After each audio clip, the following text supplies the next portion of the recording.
Boa noite a todas, a todos.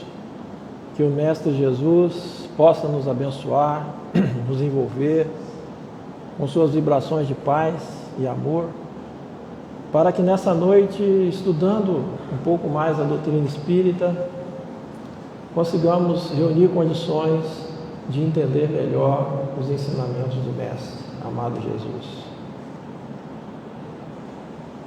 A data que se aproxima, no próximo domingo, é que foi a direcionadora do tema. Então, no próximo domingo se comemora Dia das Mães, no Brasil, e a casa sugeriu que esse tema fosse abordado: maternidade, missão sagrada. Então, na noite de hoje, a gente vai tecer alguns comentários a respeito da data e, principalmente, o que a doutrina espírita vem trazer para as nossas reflexões a respeito desse ser tão especial, tão querido, e que a gente reconhece a grandiosidade e deseja toda a felicidade do mundo para elas, que são as nossas mamães, né? Bom, o tema já é bem sugestivo. Fala de missão sagrada. Então, a missão, a gente entende que são seres que estão presentes aqui no mundo dos encarnados e que vêm especificamente para cumprir um desígnio bem específico, né? Só que cumprir missão em um mundo de provas e expiações não são só alegrias, não. 90%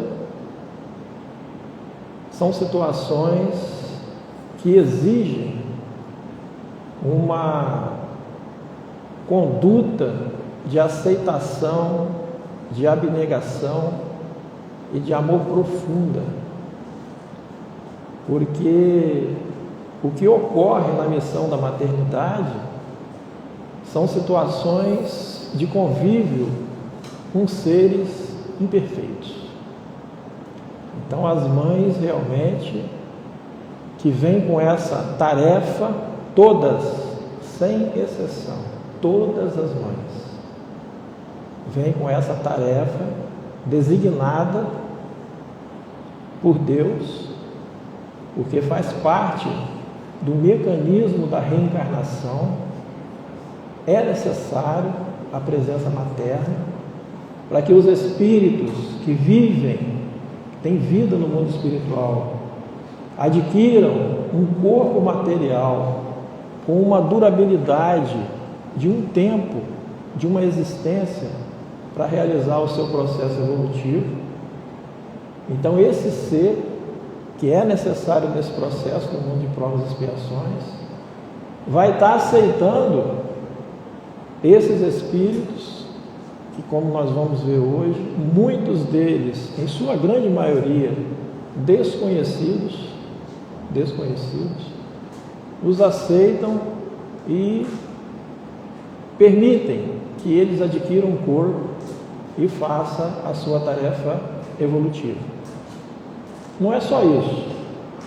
Associado a essa missão está a tarefa de cuidar desses seres, protegê-los, cuidar da sua sobrevivência, educá-los e jamais esquecê-los.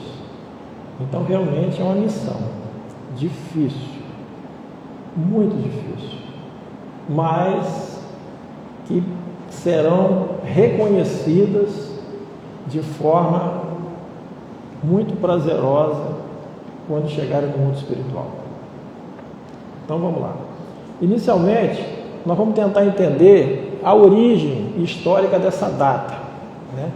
De onde surgiu a comemoração do Dia das Mães. Essa história começa em 1904, na cidade de Grafton, que é uma cidade lá do interior da Virgínia Ocidental, nos Estados Unidos.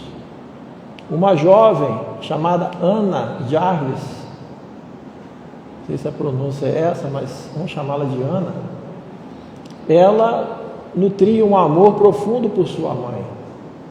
E a mãe dela, ela era uma senhora muito respeitável na comunidade, inclusive teve assim muitos trabalhos desenvolvidos no decorrer da Guerra de Secessão que ocorreu lá, a Guerra Civil norte-americana, que foi entre 1861 e 1865.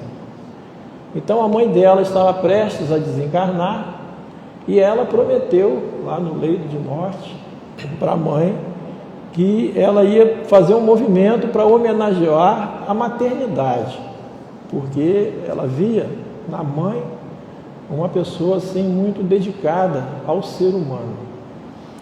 Então, depois da desencarnação da mãe, a mãe dela desencarnou em 1905 e em 1908, no dia 10 de maio, ela fez um movimento, foi incentivada por outras amigas, né? E realizou lá uma missa dedicada às mães, à maternidade. E eles pertenciam à igreja metodista local lá na cidade.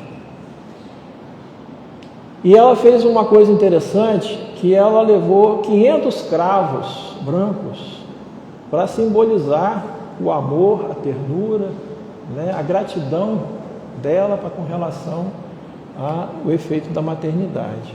Isso teve um impacto muito grande na sociedade, né, local, e repercutiu para o Estado e até para o próprio país, né, os Estados Unidos da América. De forma que em 1910, né, 2 anos depois, no dia 26 de abril, o governador da Virgínia, que era o condado lá, o estado, né, da Virgínia Ocidental, Wilson Grossman, ele oficializou essa comemoração no estado. Isso em 1910. A Casa Espírita de Jerônimo Ribeiro nem tinha sido fundada nessa época, né? Foi fundada em 1913, né? Em 1904 a doutrina espírita já existia, 1857, Livro dos Espíritos. Muito bem. E em 1914, aí a Casa Espírita Jerônimo Ribeiro já existia aqui em Cachoeiro, né? Já tinha quase um aninho. Em 1914, o presidente dos Estados Unidos, o Thomas Wilson, ele oficializou essa data comemorativa nos Estados Unidos da América e marcou a primeira dela no dia 9 de maio de 1914. E ficou convencionado que nos Estados Unidos essa data seria comemorada sempre no segundo domingo de maio. Muito bem. E o Brasil, como gosta de copiar as coisas, né, copiou também. Então, no Brasil, junto com os Estados Unidos e um monte de países, essa data é comemorada no dia 2 de maio do ano, o Dia das Mães. Não se preocupem em ler, não, que a letrinha está miúda mesmo. Mas eu só coloquei aqui para dizer o seguinte: essa data, ela não é universal. Cada país tem uma data específica para comemorar o Dia das Mães. Mas isso não importa, importa que comemora, que reconhece, né, a grandiosidade das mães. Então, por exemplo, na cidade, no país, né, da Noruega, ela é comemorada no segundo domingo de fevereiro. Já foi comemorado lá na Noruega. Países como a Sérvia, a Albânia, a Armênia, Azerbaijão, Bósnia, no dia 8 de março, que é o Dia Internacional da Mulher, né? É comemorado o Dia das Mães. Na Grã-Bretanha, na Irlanda, na Nigéria, por exemplo, é o 4º domingo durante a Quaresma. Então, esse ano foi comemorado no dia 27 de março. Na Eslovênia, por exemplo, dia 25 de março. Na Armênia, dia 7 de abril. Enfim, na Argentina, no Paraguai, nosso vizinho aqui, né, vai ser comemorado no dia 15 de maio, né, durante a semana. não é num domingo. Enfim, então, essa data, ela não é uniforme no mundo. Cada país escolhe, e o Brasil, ele segue a tradição aí de criação dos Estados Unidos, né? E comemora sempre no dia 8 de maio, segundo domingo de maio. Só que esse ano vai ser, né, no próximo domingo aí, dia 8. Só que a Ana, que criou essa data, ela se decepcionou, porque o início da tradição, né, começou a fazer a comemoração, era reconhecimento, gratidão, em homenagem às mães. Depois, o comércio percebeu uma grande oportunidade de fazer negócio, né? E hoje virou uma festa, né? Então, hoje, se a gente não der um presentinho para a mamãe, ela fica brava, ela mesmo cobra, né? Mas o comércio gosta. Mas a origem da coisa, né? A origem da intenção da data é reconhecer o carinho, o zelo, né, os cuidados que esse ser tem para conosco, né, durante os nossos períodos aí de infância e nos acompanha a vida inteira, né? Hoje tem um desvirtuamento, como tem também o Dia dos Pais, começa, aproveita, o Dia das Crianças, né? O Natal, muita gente esquece do aniversariante e comemora de forma a simplesmente dar os presentes, né? Mas enfim, a gente não pode deixar de lembrar isso e solicitar àqueles que têm as mães encarnadas que ouçam a voz dela e que elas ouçam as nossas vozes, preferencialmente que as abracem, independente de dar ou não presente. Eu acho que esse é o maior reconhecimento. E aqueles que as mamães já desencarnaram, né, já estão no mundo espiritual, que façam as preces, as suas orações, peguem os seus álbuns de lembrança com as suas fotos, para reviver aqueles momentos de alegria, de felicidade. É um momento ímpar, né? Uma vez por ano, pelo menos, a gente dedicar essa gratidão para esse ser tão angélico, vamos assim dizer. Bom, mas o que representa a mãe, né? A mãe é um ser especial, nós fazemos parte dela biologicamente, né? Porque fomos gerados no interior dela. Ela nos alimentou quando ainda nem imaginávamos contato com o exterior. É como se fosse uma médium de materialização. Ela vai permitir que um ser, ela vai gerar a condição, um corpo novo, para que um ser venha e tenha vida nessa esfera material. Então, o processo de gestação da mulher é como se fosse um período de materialização para um novo ser, de manifestação. Mas a mãe, em função disso, ela é capaz de quê? De ouvir pensamento, né? Ela é capaz de decifrar os nossos sentimentos. Ela sabe se a gente está triste, está alegre, se a gente tem uma novidade para contar, fala, conta logo, vai falando o que está acontecendo, né? De acalmar uma dor. Colinho de mãe é a coisa mais aconchegante do mundo, né? Um simples abraço de mãe, coisa cheirosa, macia, quente. Isso é mãe. De falar a certos momentos incertos e de nos fortalecer quando tudo parece desabar.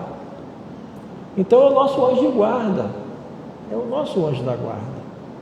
É aquele que está do nosso lado, aqui, designado por Deus para acompanhar toda a nossa existência. No mundo espiritual, nós temos o nosso anjo guardião, que é um espírito amigo nosso, que nos conhece de outras histórias e que faz um monitoramento. Ele é bem superior a gente, faz um monitoramento das nossas ações e torce para que a gente dê certo, progrida. Aqui no mundo material, quem faz esse papel? Nossas mães. Então é esse anjo guardião. Mãe só tem um defeito que eu acho. Quando a gente é pequeno, ela obriga a gente a comer brócolis. Que coisa, meu Deus do céu, não sei de onde que tiraram isso. Come brócolis, tem que comer brócolis. Então o seu amor incondicional, ela nos concede e não pede nada em troca. Então realmente é o nosso anjo guardião. Então quando a gente olhar para nossa mãe, a gente tem que ver essa figura de proteção, de amor, de respeito, de cuidado, né, de devoção. E é um espírito que está exercendo aquela tarefa por desígnio divino. É uma missionária. Todas as mães, todas, sem exceção. No Livro dos Espíritos, isso lá em 1857, na questão 582, Kardec pergunta: pode-se considerar como missão a paternidade? Aí fala homem e mulher, a paternidade, né? Será que é uma missão? A resposta: é sem contestação possível uma verdadeira missão. Então, tanto pai quanto mãe. É ao mesmo tempo grandíssimo dever e que envolve mais do que pensa o homem a sua responsabilidade ao futuro. Então, quer dizer, o pai e a mãe, eles recebem essa tarefa e o bom desempenho ou não vai delinear o que vai acontecer com o futuro dele. Então é uma tarefa de alto risco. Alto risco. Deus colocou o filho sobre a tutela dos pais, a fim de que estes o dirijam pela senda do bem. E lhes facilitou a tarefa, dando àquele, o filho, né, uma organização débil e delicada, que o torna propício a todas as impressões. Então, quer dizer, a lei divina é perfeita, né? O processo educacional que todos nós estamos submetidos, no mundo de provas e expiações que nós estamos passando hoje, exige a presença materna. E nós, que nascemos através de nossas mães, de nossos pais, né? Processo de fecundação, nós surgimos aqui de uma forma muito fraquinha, débil, que exige cuidado. A gente observa na natureza, muitos animais praticamente nascem e os filhotes já têm autonomia. Nós não. A gente passa anos para aprender a andar, para depois começar a aprender a falar, para aprender a se movimentar com segurança. Então exige a presença, acho que parou a voz aí, né? Exige a presença materna, zelando ali, cuidando. Perdeu a voz aí, né? Não? Depois Allan Kardec continua na questão 820. Na questão 820, aí ele já... Vou pegar aqui, vou ver se dá o fio, né?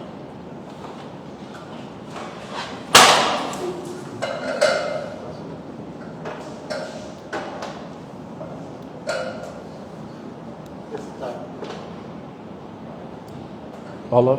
Agora tá. Tá? Tem mais?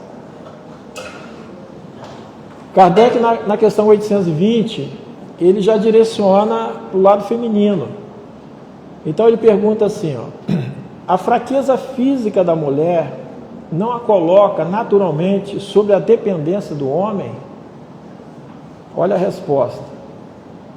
Deus a um deu a força para proteger o fraco e não para o escravizar. Essa foi a resposta. Mas aí Allan Kardec, ele vem e faz um esclarecimento, faz uma justificativa, faz uma explicação, coloca uma nota. Deus apropriou a organização de cada ser as funções que lhe cumpre desempenhar. Tendo dado à mulher menor força física, deu-lhe ao mesmo tempo maior sensibilidade em relação com a delicadeza das funções maternais e com a fraqueza dos seres confiado aos seus cuidados. Então, essa aparente fraqueza física da mulher em relação ao homem é ajuste para o bom desempenho das funções a que ela existe aqui no mundo de provas e expiações, que é cuidar da prole, que é educar o filho, receber e conduzir, educando aquele ser frágil e débil. Na questão 890, aí Kardec já começa a aprofundar o tema. Será uma virtude, aí já está falando em virtude, hein? Será uma virtude o amor materno ou um sentimento instintivo comum aos homens e aos animais? A gente observa que os animais, quando criam, né, a fêmea cuida, o macho não, muito raramente, mas a fêmea não, ela cuida dos seus filhotes. Então ele pergunta que o amor materno, essa manifestação de cuidado, de zelo, até de posse, né, em determinadas situações, será isso uma virtude? Uma e outra coisa. Resposta: a natureza deu à mãe o amor a seus filhos no interesse da conservação deles. Então, quer dizer, renascer, vem aqui com um corpo débil, ele tem que sobreviver. E para sobreviver, exige cuidado. Tem que ser alimentado, protegido. No animal, porém, esse amor se limita às necessidades materiais. Cessa quando desnecessário se torna os cuidados. Então, quer dizer, a cachorrinha, por exemplo, né? Ela dá a cria lá, aí eles vão mamando, dá lá 50 dias, aí já começa a se alimentar por conta própria, automaticamente a mãe deixa de ser mãe e passa a ser parceira, né? Amiga, né? Passa a conviver com os filhotes. Então, quer dizer, cessou aquela necessidade de sobrevivência, a mãe fica independente, cada um cuida de si. No ser humano é diferente, né? No homem, persiste pela vida inteira e comporta um devotamento e uma abnegação que são virtudes. Então, olha só, esse amor materno, esse devotamento, essa abnegação da mãe, isso é uma virtude. E virtude a gente só percebe aonde? Em seres de evolução mais avançada. Sobrevive mesmo à morte e acompanha o filho até no além-túmulo. E a gente vê nos esclarecimentos de André Luiz, através da mediunidade do Chico, diversos exemplos. O próprio André Luiz, quando chegou no mundo espiritual, ele foi socorrido, né, atendido, levado para a cidade para ser tratado por intercessão de sua mãe, que já havia desencarnado e que morava em uma outra instância diferente de nosso lar. E ela visitava ele e conta ela que mesmo na época que ele estava doente na terra, ela vinha fazer as intercessões. No momento da desencarnação, ela acompanhou o André Luiz na desencarnação. Depois ele foi lá para a região lá de transição que ele necessário, né, que ele ficou lá um período. Mas depois o acolhimento foi devido a pedidos da sua mãe. Então, olha a mãe cuidando, mesmo lá no mundo espiritual. No livro Libertação, a gente vê a mãe de Gregório, que é um espírito que estava lá chefiando uma legião nas trevas, né? Gregório, que havia sido um dos papas da Igreja Católica aqui, participado de movimento intenso durante o processo de Inquisição, e que continuava no mundo espiritual, naquele desespero, naquela ânsia de domínio, de poder. A mãe dele, Margarida, foi acolhê-lo, né? Foi ela que no momento lá conseguiu fazer com que ele dobrasse os joelhos e se arrependesse e se propusesse a caminhar na direção do bem. Então a gente percebe inúmeros exemplos onde a presença da nossa mãe, ela não encerra no túmulo. Por isso é uma missão sagrada, uma missão divina. Cria vínculos de amor, de afeição, de carinho, eternos com todos nós. Cada um de nós aqui, quantas encarnações nós tivemos aí nos últimos 10 mil anos? Vamos pegar aí 10 mil anos. De 10 mil anos para cá, quantas encarnações nós já tivemos? Vamos chutar aí, Marquinhos. Quanto aí? 2 mil? 3 mil? 2 mil. São 2 mil mães que você tem, meu amigo. Quem teve 5 mil encarnações, são 5 mil mães.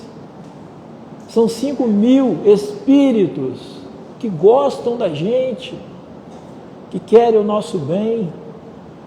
E com certeza, algum deles é aquele que se dedica diuturnamente a ser o nosso anjo guardião no mundo espiritual. Olha que coisa fantástica. Olha como é a lei divina, o plano estabelecido por Deus para que a gente processe nosso crescimento, a nossa evolução. Nós nunca estivemos sozinhos, né? A gente percebe que na história evolutiva do planeta, né, a Terra, ela veio, através desses 4,5 bilhões de anos estimados aí pela ciência de sua existência, a transição de diversas espécies. Cada um desses seres, desde a época dos dinossauros, das algas, dos animais irracionais, são os princípios inteligentes em processo evolutivo e que precisaram de suas mães. Então nós estamos aí nessa espiral de crescimento há quantos e quantos bilhões de anos? Nós falamos 10 mil anos aqui, né? Que nada, Marquinhos. São bilhões de anos que aqui no planeta Terra existe essa história. Então cada um de nós aqui somos, vamos assim dizer, uma grande família.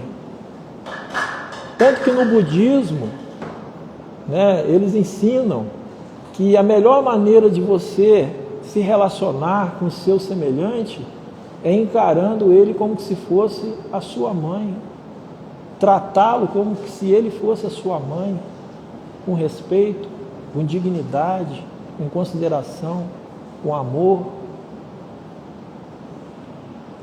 É uma coisa apaixonante.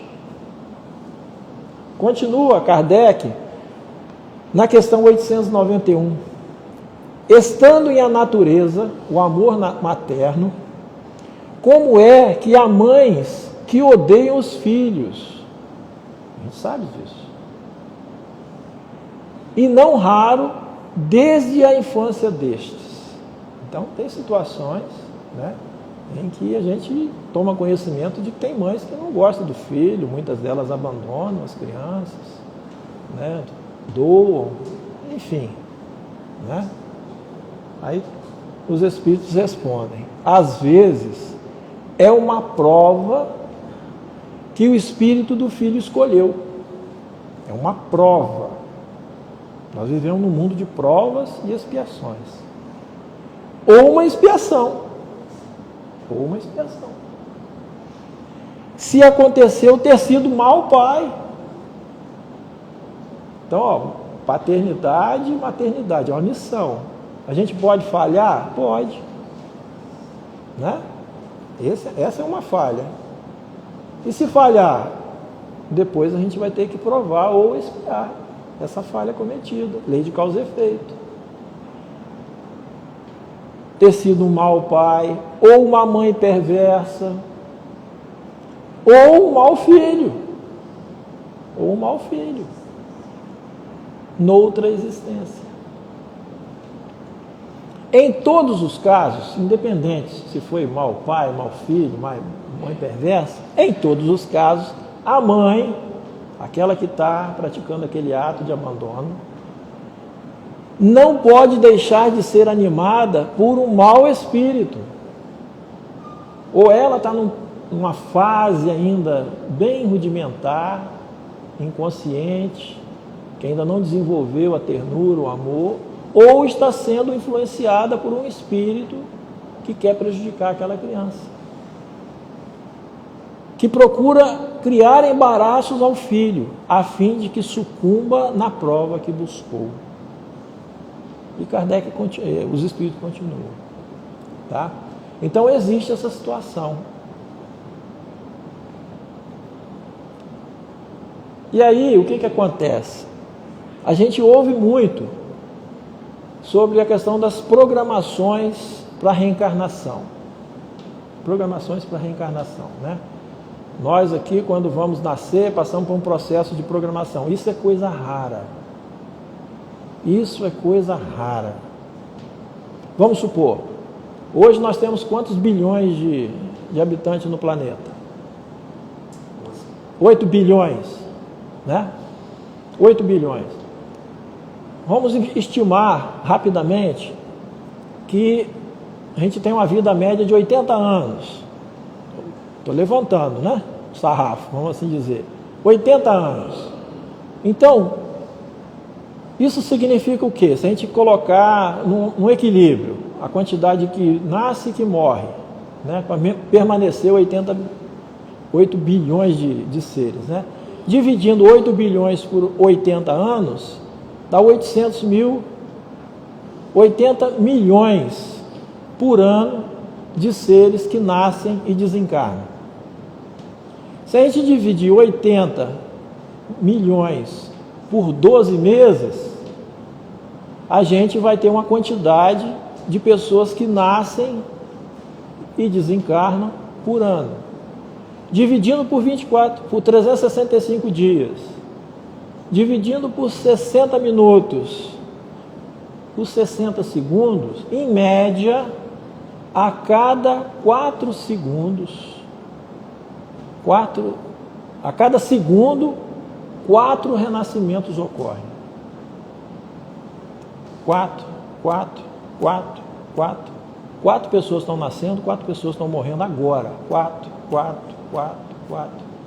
Essa é a estatística. Então, imagina planejar tudo isso.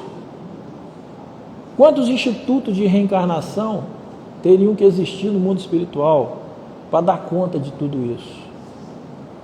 Então, a gente lendo as obras de André Luiz, a gente percebe que, geralmente, nós não escolhemos a família na qual iremos reencarnar.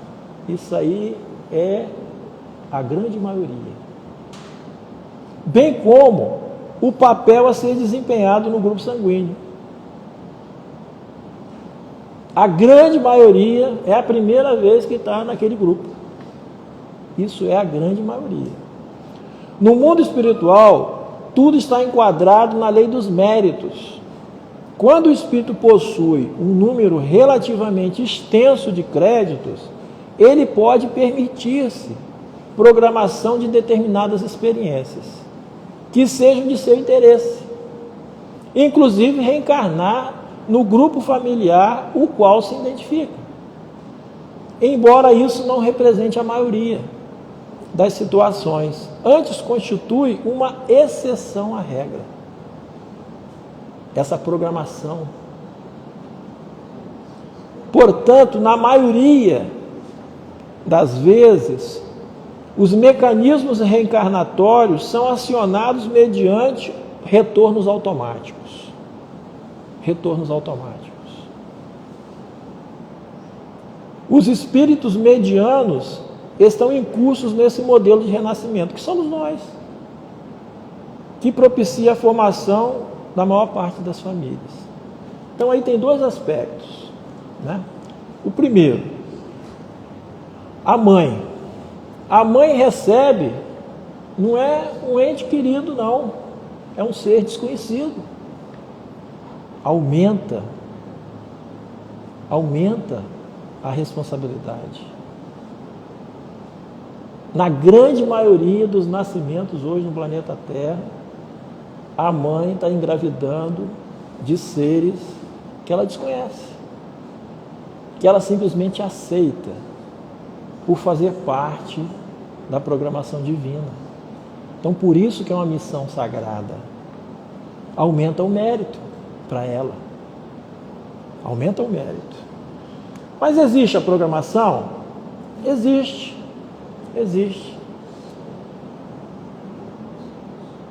Utilizada para os seres que vêm à Terra em tarefas específicas, como também para grandes feitos de missionários do bem, mas é coisa rara.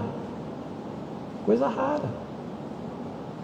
Esse modelo de programação de reencarnação, ele é importante quando?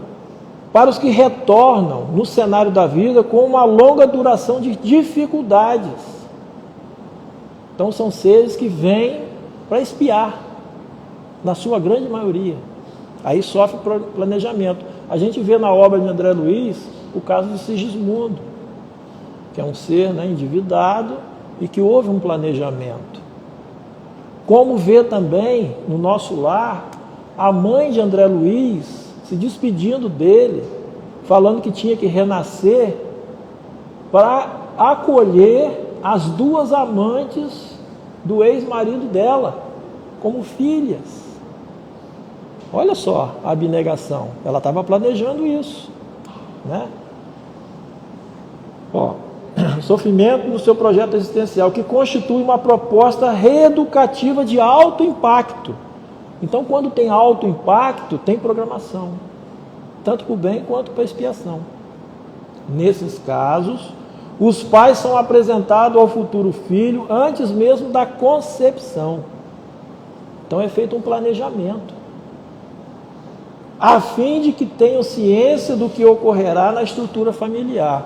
Então, nos casos de programação, aumenta mais ainda o mérito dessas mulheres maravilhosas que serão as mães, que aceitarão esses espíritos endividados, problemáticos, cheios de mazelas, para dar a ele a oportunidade de um corpo, de ter uma experiência e de ser redirecionado no bem. Mérito para esses seres. E na existência corporal, esses pais são igualmente levados à esfera extrafísica, em desdobramento, através do sono, para testemunhar o planejamento reencarnatório do ser que em breve receberão nos braços. Isso é muito comum acontecer nos casos de planejamento. Normalmente, ó, essa figura aqui ilustra. Ó, a futura família que está planejada, né? Está lá em planejamento, 30 anos antes ocorrem essas reuniões. Então, antes da pessoa nascer, ela já está programando. A mãe de André Luiz é um exemplo. Ela falando, ó, eu vou nascer e vou receber essas duas como minhas filhas, para redirecioná-las no caminho do bem. Bem antes, ela estava no mundo espiritual. Então, quer dizer, ela vai nascer, já está programado.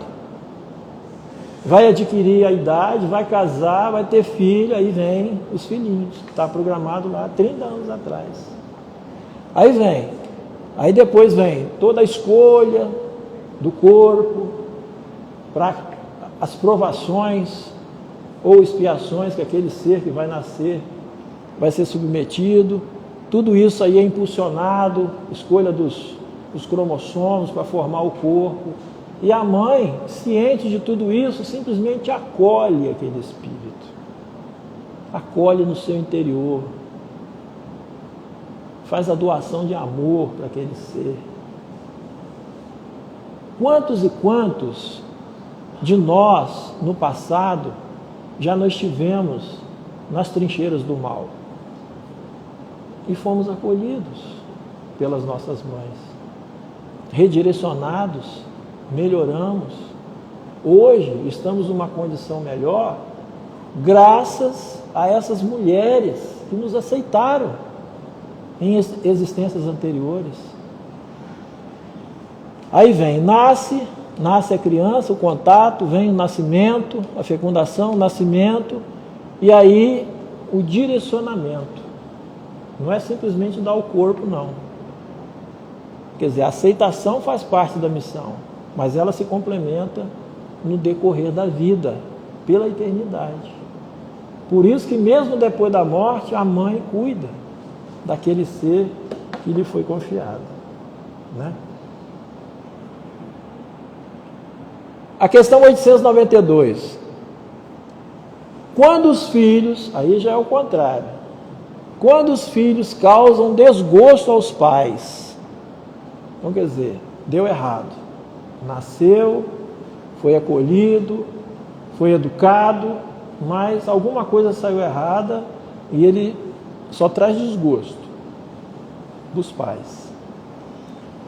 Não tem estes, os pais, desculpa para o fato de lhes não dispensarem a ternura de que os faria objeto em caso contrário? Resposta: não. Porque isso representa um encargo que lhes é confiado. E a missão deles consiste em se esforçarem para encaminhar os filhos para o bem. Então ele tem que se esforçar. Demais, esses desgostos são a miúde a consequência do mau feitio que os pais deixaram que seus filhos tomassem desde o berço. Colhem o que semearam. Então, às vezes, é pai permissivo, né, que deixa a criança, tal da liberdade, e às vezes está criando um problema de todo o tamanho. Então surgem os filhos, né, que são sujeitos da missão. Tem os filhos consanguíneos, vou acelerar um pouco porque tem os adotivos, tem os alheios, as nossas professoras exercem esse papel de mãe, temporárias, né? Os deficientes, que são as provações, expiações, tem os filhos ingratos, espíritos imperfeitos, e o principal é a questão da educação.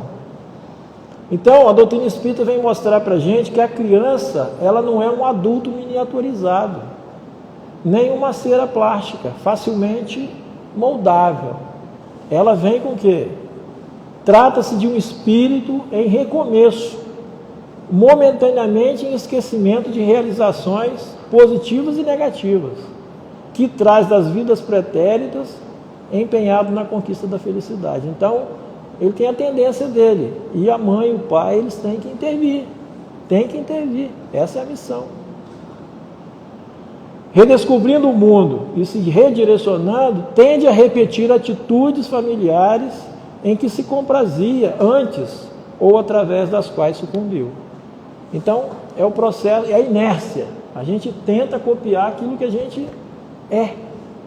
Então, a presença materna, a presença paterna, tem essa função de direcionar aquele espírito, se esforçar para direcioná-lo para o bem. Tem que aprender a dizer não, tem que aprender a exigir comportamentos dele.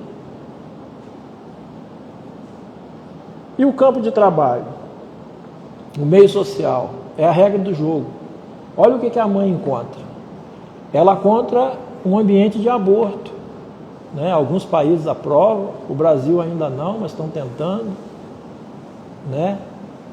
A moça engravida, mas aí o parceiro não assume, aí vem a pressão social, e muitas vezes ela é obrigada a praticar o aborto. Isso é uma mácula que ela vai ter que responder de alguma forma. Tem a questão da delinquência. Então, quer dizer, os nossos filhos, nós estamos nessa sociedade de perversidade, de violência, nós temos que ter posturas, temos que tomar cuidados, não só conosco, mas com os nossos filhos. Tem os alucinógenos, os tóxicos, que hoje entram dentro das escolas, ou no condomínio, para quem mora em sociedade aí. Viciação alcoólica, o álcool hoje é uma bebida, é o vício regular, né? Você vai na beira-rio agora, está lá todo mundo se embebedando, é aceito. Consumismo, o bom é aquilo que está na prateleira da loja, não se valoriza. Então, quer dizer, tudo isso desencaminha, não só aos filhos, mas a nós também. Então, essa é a sociedade que nós vivemos, é o meio social, é a nossa oficina de trabalho. Mas nós temos também o quê? Que ter a preocupação com a transcendência. Entender que esse mundo não é um mundo real, é um mundo transitório, que o mundo verdadeiro é um mundo de outros valores. É o reino apresentado por Jesus. E para isso nós temos que crescer, nós temos que evoluir. A prática do evangelho no lar é importantíssimo, importantíssimo. Toda família tem que ter o evangelho no lar. É Jesus dentro de casa. É isso que a doutrina espírita veio nos oferecer. Diante desse cenário tão ameaçador, nós temos que ter Jesus dentro dos nossos pensamentos. No Evangelho segundo o Espiritismo, já para a gente finalizando, no capítulo 14, honrai vosso pai e vossa mãe. O Espírito Santo Agostinho, lá em Paris, em 1862, ele traz uma mensagem bem extensa. Eu peguei só um parágrafo. E ele direciona para nós, espíritas. Ele diz assim: ó espíritas, compreendei agora o grande papel da humanidade. Então, com essa lógica que a doutrina vem apresentar de evolução, de temporalidade aqui da Terra, da realidade espiritual, da pátria verdadeira, do processo do renascimento, da nossa relação com os nossos pais, nossas mães. Compreendei que quando produzis um corpo, a alma que nele encarna vem do espaço para progredir. Inteirai-vos dos vossos deveres e ponde todo o vosso amor em aproximar de Deus essa alma. Tal a missão que vos está confiada e cuja recompensa recebereis se fielmente a cumprirdes. Os vossos cuidados e a educação que lhes dareis auxiliarão o seu aperfeiçoamento e o seu bem-estar futuro. Lembrai-vos de que a cada pai e a cada mãe perguntará a Deus: que fizeste do filho confiado à vossa guarda? Então, meus irmãos, minhas irmãs, especificamente as mamães, né? Feliz Dia das Mães. Que Jesus possa nos abençoar, mas de uma forma muito especial, abençoar a mulher, as mães, aquelas que têm filho, aquelas que não têm, mas cuidam, aquelas professoras, aquelas educadoras que auxiliam esses espíritos que somos nós no caminho do crescimento para o bem. Que Jesus possa sempre estar presente na vida de vocês, iluminando essas consciências que estão sobre as suas influências. Direcione-as para o bem. Tragam essas crianças para a evangelização na casa espírita. Promovam o evangelho no lar. Chamem essas crianças. A minha avó, ela de forma muito sábia, quando eu era pequeno, ela me chamava para ler o evangelho, porque ela falava que as vistas dela estavam curtas. Aí me botava lá para ler o evangelho para ela. Então, quer dizer, o primeiro contato que eu tive com o evangelho segundo o Espiritismo foi dessa forma. Então, usem esses artifícios, mas coloquem Jesus, essa personalidade tão divina que esteve conosco para nos ensinar o caminho do bem, para nos facilitar o nosso crescimento, a nossa libertação dessas mazelas, desses vícios, dessas paixões e nos aproximar de Deus, que é nosso Pai. Essa é a missão materna, uma missão sagrada, divina. Que Jesus abençoe a todos. Que assim seja.